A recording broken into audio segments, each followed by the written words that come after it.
Pour le moment, à 8h moins 10, Clémentine, le CERCIL, musée mémorial des enfants du Veldiv, organisait hier à Georges une cérémonie hommage aux tziganes internés pendant la Seconde Guerre mondiale dans les camps du Loiret. Et une cérémonie suivie d'une conférence sur la situation des gens du voyage, les voyageurs, autrefois et aujourd'hui en 2023. Et cette conférence, elle a été donnée par notre témoin de l'actu ce matin. Bonjour William Acker. Bonjour.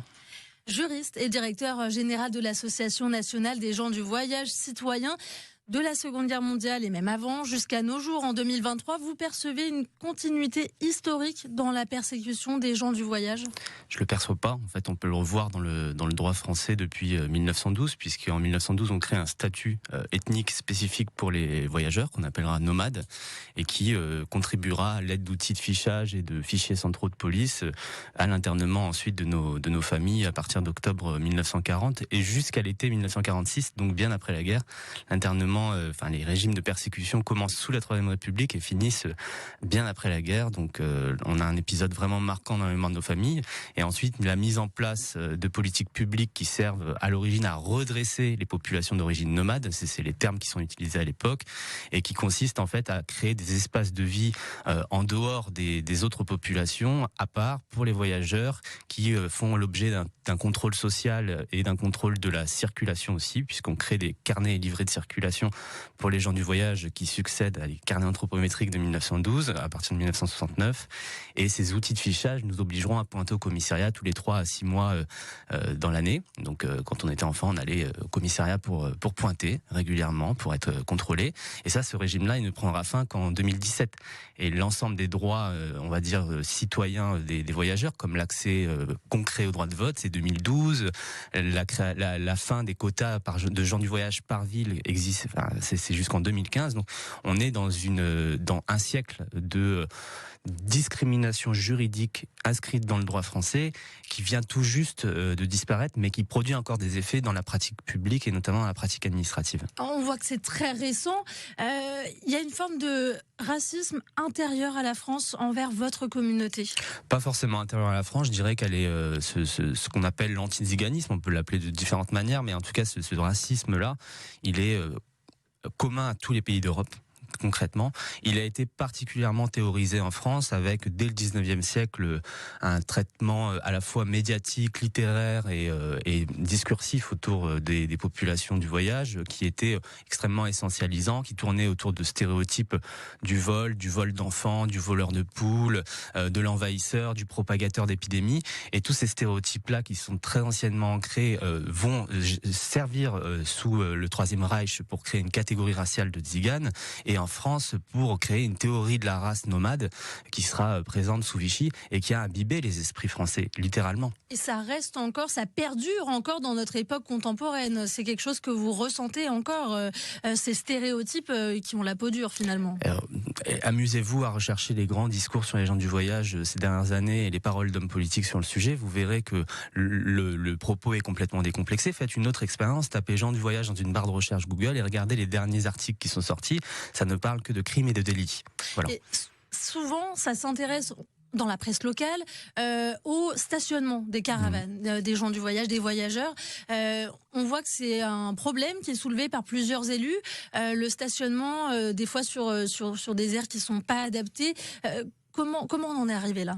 Comment on est arrivé là ? En fait, on a pris le problème très sur le tard en France parce que effectivement, il y a une problématique à la fois d'accueil du stationnement et donc du voyage, mais aussi de logement. Et ça, on a du mal à le comprendre. On a du mal à entendre que les voyageurs sont des habitants et depuis des siècles. C'est-à-dire qu'ils vivent sur les territoires et qu'ils ont des pratiques sédentaires depuis des siècles. Ce ne sont pas des voyageurs qui ne voyagent que toute l'année et qui s'arrêtent jamais. Donc, on a eu du mal à concevoir ça et on a pris la chose très sur le tard. Et aujourd'hui, l'offre en termes d'habitat, elle est quasi inexistante, si ce n'est une offre sociale qui est en nombre largement insuffisant et en plus les voyageurs dans leur habitat privé subissent un ensemble de discriminations qui les empêchent d'accéder à la propriété privée, de pouvoir jouir de leur propriété privée simplement parce que les règles d'urbanisme ne permettent pas le stationnement plus de 3 mois d'une caravane même sur terrain privé. Donc en fait on a une impossibilité pour les familles d'habiter et donc des familles les plus pauvres et les plus précaires qui se fixent sur des aires d'accueil qui ne servent pas normalement à l'habitat, qui servent à l'accueil temporaire mais qui sont transformées en zone de sédentarisation parce que les familles qui sont désœuvrés n'ont pas d'autre choix. Et en plus, se greffent à cela des problématiques qui ont émergé ces dernières décennies, qui sont notamment les problématiques de grand passage, que vous connaissez très bien dans le département, et qui crispent énormément, évidemment, puisque c'est difficile parfois à gérer, surtout dans ce département du Loiret. Et donc forcément, ça éclipse, je dirais, tout le reste des problématiques sociales des voyageurs, et notamment ces problématiques liées au logement. Notre témoin de l'actu ce matin sur France Bleu, c'est William Acker, juriste et directeur général de l'Association nationale des gens du voyage citoyen. Il est notre invité Clémentine et on l'accueille pour échanger autour de la question de l'accueil des gens du voyage dans le Loiret. Et justement, William Acker, vous avez publié l'an dernier ce livre « Où sont les gens du voyage ?» Vous y documentez les conditions d'accueil, les conditions de vie des voyageurs en France. Après une étude très poussée, il me semble, de toutes les aires d'accueil, les aires de grand passage. Qu'est-ce que vous pouvez dire de l'accueil dans le Loiret ou en région Centre-Val de Loire? Alors, l'accueil en région Centre-Val de Loire, en termes de conditions environnementales, c'est-à-dire de localisation notamment des terrains d'accueil, on va dire que cette région est plutôt parmi le meilleur élève de France, c'est-à-dire qu'on a environ 35% des aires d'accueil qui sont situées à proximité de nuisances environnementales, ce qui est déjà très important, mais c'est dire le niveau du reste de la France.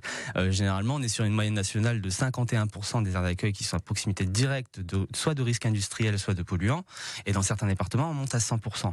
Et effectivement, dans le centre Val de Loire, du fait de la ruralité de la région également, on a beaucoup moins effectivement de proximité directe avec des industries ou avec des polluants. Mais ça n'empêche qu'on retrouve ces problématiques-là, même dans le Loiret. Si on prend l'exemple de l'aire de Pithiviers, par exemple, l'aire d'accueil de Pithiviers, elle est à proximité directe d'un site Céveso-Seuil-Haut. Et les sites Céveso-Seuil-Haut, c'était le cas par exemple du site de Lubrizol à Rouen. On la particularité très souvent d'avoir une aire d'accueil à leurs pieds. Moi, quand j'étais enfant, mon grand-père me disait si tu trouves pas l'air, tu cherches la déchetterie. Et c'est vraiment quelque chose de très connu chez nous. C'est-à-dire qu'on est très souvent à proximité de la décharge, de la déchetterie. C'est un peu moins le cas en Centre-Val de Loire, mais on retrouve quand même ces logiques-là aussi, c'est-à-dire des terrains qui sont choisis parce qu'ils sont éloignés du reste de la population pour éviter la contestation locale au moment des projets, et ensuite un éloignement qui coûte cher, et donc pour faire baisser les coûts de raccordement en eau et en électricité, on va rapprocher ces terrains d'autres installations éloignées pour d'autres raisons, notamment pour des questions de nuisances environnementales. Et on entendait tout à l'heure un élu de la métropole qui nous expliquait qu'il y avait un projet donc de 15 terrains familiaux dans la métropole d'Orléans d'ici 2029. C'est une urgence pour vous? Il faut créer ces terrains familiaux? C'est une urgence depuis 70 ans. C'est-à-dire que depuis la fin de la guerre et la mise au ban des familles, on a expulsé les familles des camps d'internement.